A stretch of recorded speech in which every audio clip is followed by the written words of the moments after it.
तीसरा कलमा मोहब्बत का कलमा है। खुदावंद यीशु ने 7 कलमे, ये 7 वो अल्फाज हैं जो खुदावंद यीशु ने पाक सलीब पर अदा किए, और खुदावंद का शुक्र है तीसरे कलमे में हम खुदावंद यीशु की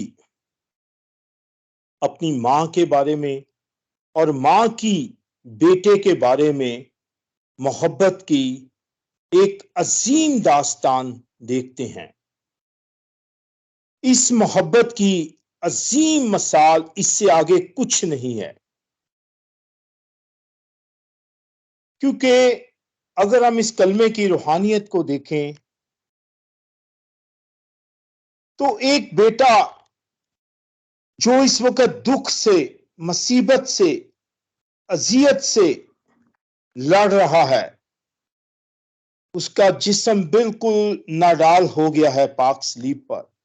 6-6 इंच के कील हमारे खुदावंद यीशु के हाथों में और पांव में ठोंकेंगे, और बहुत नाडाल है, सर पे कांटों का ताज है और लहू लहान है। और फिर भी जब हम इन अल्फाज पर गौर करते हैं जो जिंदगी देते हैं, बरकत देते हैं और मोहब्बत की ला इंतहा मिसाल कायम करते हैं कि बेटा इतने दुखों से भी लड़ रहा है, तब भी उसे मां की फिक्र है, वो मां के बारे में फिक्रमंद है। गो के वो खुद बहुत अजियत से गुजर रहा है, हम सबके गुनाहों का बोझ खुदावंद यीशु पे है, तब भी वो मां की मोहब्बत में बेचैन है। उसे फिक्र है कि मेरे जाने के बाद मेरी मां का ख्याल कौन रखेगा। उसे फिक्र है कि मेरी मां अकेली हो जाएगी। और बेशक जैसे माएं बच्चों से प्यार करती हैं, वैसे ही बच्चे माओ से प्यार करते हैं। और खुदावंद यीशु ये खूबसूरत अल्फाज सुनाते हैं, ऐ शागिर्द देख तेरी मां, और फिर और देख तेरी मां ये है। आज हम कुछ देर इस कलमे पर गौर करते हैं और मां और बेटे की मोहब्बत के बारे में देखते हैं। एक तरफ बेटा पाक सलीब पर मां की फिक्र में है, और दूसरी तरफ मां की मोहब्बत के बारे में देखते हैं। यह बहुत खूबसूरत एक कलमा है जिसमें बड़ा एक मजबूत रिश्ता मोहब्बत के बारे में बयान किया गया है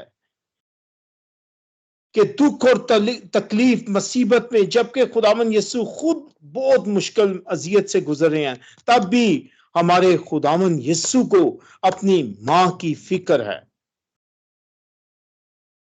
और कलाम मुकद्दस में हम देखते हैं कि जब खुदावंद यीशु ने अपनी मुनादी का आगाज किया, क्योंकि खुदावंद यीशु एक ताबेदार बेटा था, फर्मा बरदार बेटा था, और जब खुदावंद यीशु मसीह काना गलील की शादी में, जब खुदावंद यीशु की मां मरियम जब वहां मैं कम होती है, तो वो अपने बेटे से दरखास्त करती है कि इनकी मदद कर।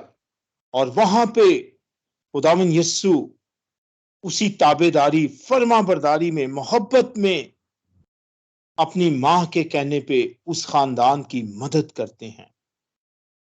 और यही एक फर्मा बरदार बेटे की निशानी होती है। खुदावंद यीशु ने वो तमाम दुनियादारी के हवाले से तमाम असूलों के मुताबिक जिंदगी गुजारी, और मुकद्दसा मां ने भी अपने बेटे की एक अच्छी तरबियत की।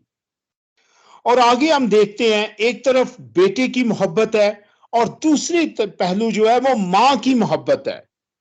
ये कलमा दोनों तरफ है, बेटे की मोहब्बत मां के लिए और मां की मोहब्बत बेटे के लिए।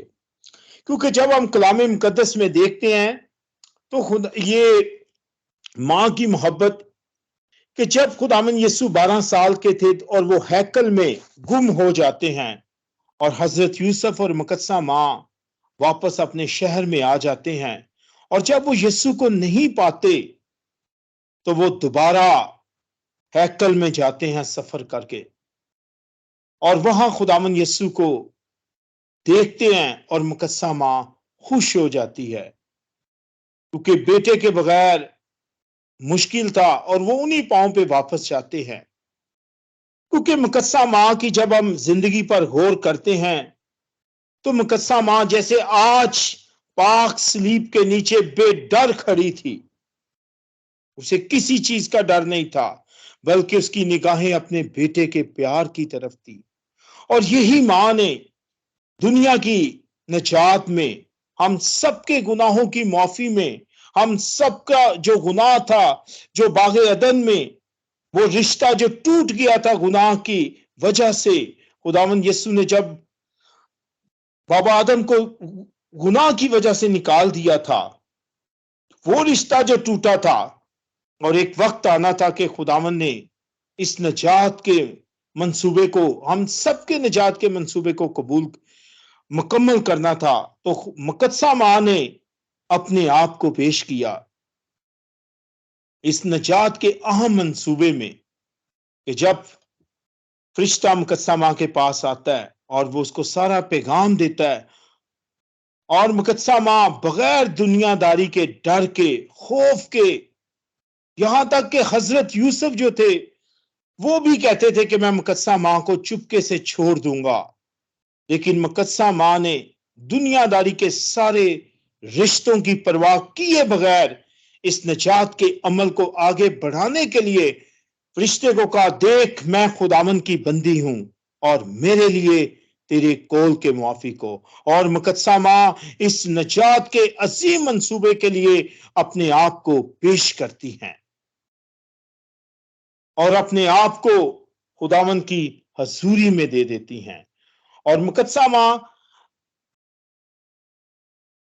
इस निजात के लिए अपने आप को पेश करती हैं। उसके बाद जब खुदावन यीशु मसीह के ऊपर दुखों का वक्त शुरू होता है, तो यही मुकद्दसा माँ बेटे की मोहब्बत में उसके साथ साथ रहती हैं, और दुखों में गो के वो कुछ नहीं कर पाती, लेकिन माँ की मोहब्बत और ममता हमेशा साथ साथ रहती है। और वो साथ साथ होते हैं जब खुदावंद यीशु मसीह को हर तरह की अजियत से, दुख से, हम सबके गुनाहों के लिए गुजर रहे होते हैं, तो माँ उसके साथ साथ इस मंसूबा निजात में साथ होती हैं, ताकि मेरा बेटा अकेला ना पड़े। और वो मुकद्दसा माँ पाक सलीब के पास होती हैं, और एक तरफ बेटा, ऐ शागिर्द देख तेरी माँ, और दूसरी तरफ माँ भी ताबेदारी में वहां खड़ी थी और शागिर्द के साथ चली जाती हैं।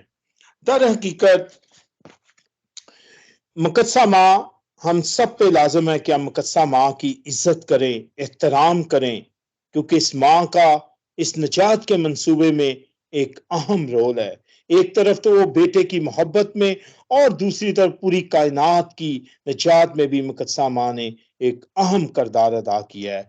आज ये कलमा हम सबके लिए एक मोहब्बत की अजीम मिसाल पेश करता है कि आज बेटों के लिए, बच्चों के लिए, हमारी नौजवान नस्ल के लिए ये कलमा एक राह की तरह,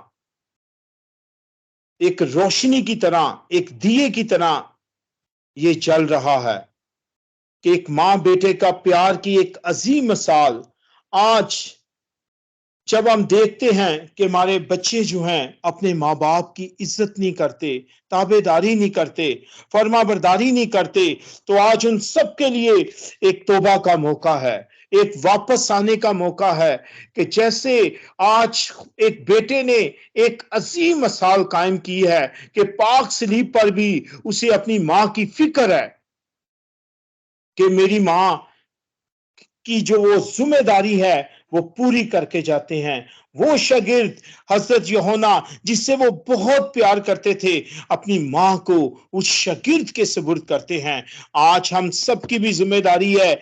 आज ये कलमा हम सबको सिखाना चाहता है। आज ये कलमा हम सबको बताना चाहता है कि आज हम जो हम बच्चे हैं, हम अपने वालिदैन की इज्जत करें, क्योंकि उसके साथ एक वादा है कि तुम्हारी उम्र दराज होगी। और अगर हम ऐसा नहीं करते तो हम कभी भी बरकत नहीं पा सकते, हम ब्लेसिंग नहीं पा सकते। हम हमारी जिंदगी हमारी जिंदगी में कमी होगी किसी चीज की। और अगर हम वो कामयाबियां नहीं हासिल कर सकते, बहुत दफा आजकल हमारे बच्चे माँ बाप की इज्जत नहीं करते, उनकी रिस्पेक्ट नहीं करते, जो माँ बाप के मुताबिक जिंदगी नहीं गुजारते, जो वो उन्हें अच्छे बुरे से मना करते हैं। लेकिन अगर हम ऐसा नहीं करते तो हम गलत करते हैं। और आज कलाम मुकद्दस में से हमें मोहब्बत की, माँ बेटे की असीम मिसाल मिलती है। और इसी इसी मिसाल को हम आज दुआ करें कि अपनी जिंदगी में अपनाएं और हमेशा अपने माँ बाप के वफादार रहें, हमेशा उनकी इज्जत करें।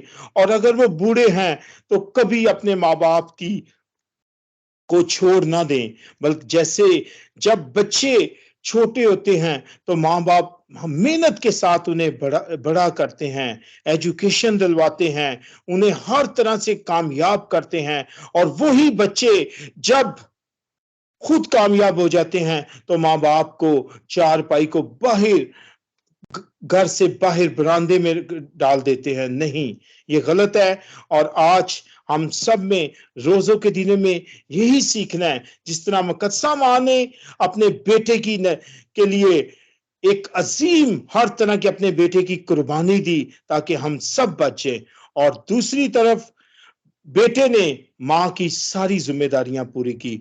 और आज हम नौजवान बच्चे भी, बेटे बेटियां, आज इस कलमे से हम सब सीखें। और जो मिसाल खुदावंद यीशु ने पाक सलीब पर कायम की मोहब्बत की, वो हम अपनी जिंदगियों में बुरूबे कार लाएं, ताकि हम वफादारी और ताबेदारी के साथ मोहब्बत अपने माँ बाप से करें, इज्जत करें, ताबेदारी करें। यीशु मसीह खुदावंद के वसीले से आमीन। आमीन आमीन। बहुत बहुत